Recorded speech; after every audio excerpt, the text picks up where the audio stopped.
کی جو وظائف ہیں وہ وظائف جو میں ٹی وی پہ بتاتا ہوں کسی کے پوچھنے پہ عمومی ہوتے ہیں. وہ پوچھنے والا تو ایک ذریعہ بنتا ہے لیکن وہ عمومی ہوتا ہے کہ آپ کے اگر اسی طرح کے حالات ہوں تو آپ بالکل جو ہے اس پہ عمل کر سکتے, اس پہ کوئی مذاقہ نہیں ہے, اس کی عام اجازت ہوتی ہے. یا یہ کہ آپ نے وہاں سنا کسی اور شخص کو کوئی تکلیف ہوئی تو آپ نے میرا وہ وظیفہ سنا ہوا ہے, اس کی بھی میں نے اجازت دے رکھی کہ آپ آگے بتا سکتے ہیں کہ ہاں بھی مفتی صاحب ہمیں یہ وظیفہ بتایا تھا, یہ آپ یہ عمل کر لیں.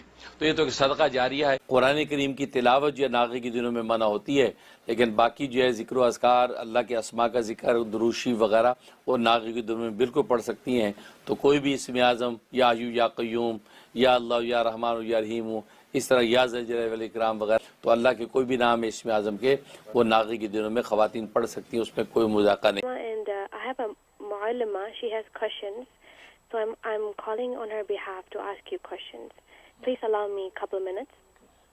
So my mu'allima has been seeing vicious animals in her dreams, such as like snakes, lizards, dogs, and donkeys chasing her. Even the donkey bit her shahada finger.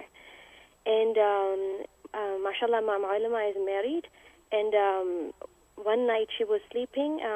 In the morning when she woke up, in real life, her clean clothes were hanging on the string, but she saw that her clothes were ripped. And she was very concerned and confused at who ripped her clothes. And at the same day, she saw some lemons on the floor, and then she was confused at why there are lemons on the floor. So my mu'allima is very concerned and stressed about the situation and these dreams, and she doesn't know what to do or what's going on. All so right. Please suggest. Thank you very much for your call. Thank you very much. اللہ اکبر, اللہ جی, اللہ اکبر.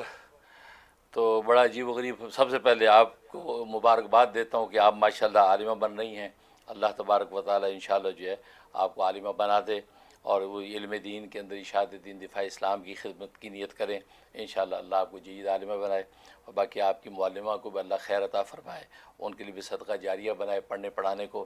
باقی جو ان کو dream دیکھا ہے تو بہرحال وہ اس کا مطلب ہے کہ ان کے مختلف قسم کے دشمن ہیں جو ان کو جو ہے نقصان پہنچانا چاہتے ہیں. ان کے خاندان میں بھی ہیں, خاندان سے باہر بھی ہیں, اور وہ جادو ٹونے, نظر بد, ڈفرینٹ چیزیں جو ہے وہ ان کے اوپر حملہ آور ہو رہی ہیں. لہٰذا ان کو بہت سخت ضرورت ہے کہ وہ ایسا روحانی اظہار کر کے رکھیں کہ جس سے ان کی جو ہے حفاظت ہو جائے. تو اس کا طریقہ یہ ہے کہ وہ سورۃ فلق اور ناس یہ روزانہ 11 دفعہ پڑھا کریں.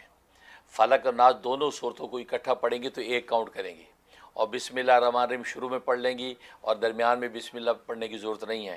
تو 11 ٹائم روزانہ پڑھ کے اپنے اوپر دم کریں. اول آخر ایک مرتبہ درود ابراہیم بھی پڑھ لیں, کیونکہ وہ جو بھی حملہ کیا جا رہا ہے اس میں آسیبی اور شیطانی چیزیں بھی شامل ہیں. ہو سکتا ہے کوئی جادو ٹونا کرنے کی کوشش کر رہا ہے, وہ شیطانی موکل بھیجتا ہے. انہوں نے گویا کہ وہ کمرے کے اندر جو ہے بیدار ہوئے ہیں تو جو کیفیت دیکھی ہے وہ سب یہ وہ شیطانی موکلوں کا تصرف ہے. اور پھر اسی طریقے سے اور جو چیزیں گری بھی دیکھی ہیں وہ سب شیطانی موکل جیسا تصرف کرتے ہیں, اس کی وجہ سے ہی ہو رہا ہے. لہٰذا 11 مرتبہ یہ شروع کر دیں. اور دوسرا سورۃ الرحمن, سورۃ الرحمن کی تلاوت کریں, یا یہ کمپیوٹر وغیرہ سے گھر میں سورۃ الرحمن روزانہ لگائیں. اور تیسری چیز ہے کہ حزب البہر, ہماری رحم ٹی وی کے اوپر جو ہے حزب البہر جو ہے ہم نے اپلوڈ کی ہوئی ہے, وہ روزانہ حزب البہر جو ہے وہ گھر کے اندر لگائیں بلند آواز سے. تو یہ 2-3 چیزیں کریں, یہ 21 ڈیز پابندی سے کر لیں. انشاءاللہ کسی بھی قسم کے دشمن جو زیر ہو جائیں گے اور ان کی ہر طرح حفاظت ہوگی. میں بھی دل سے دعا کرتا ہوں.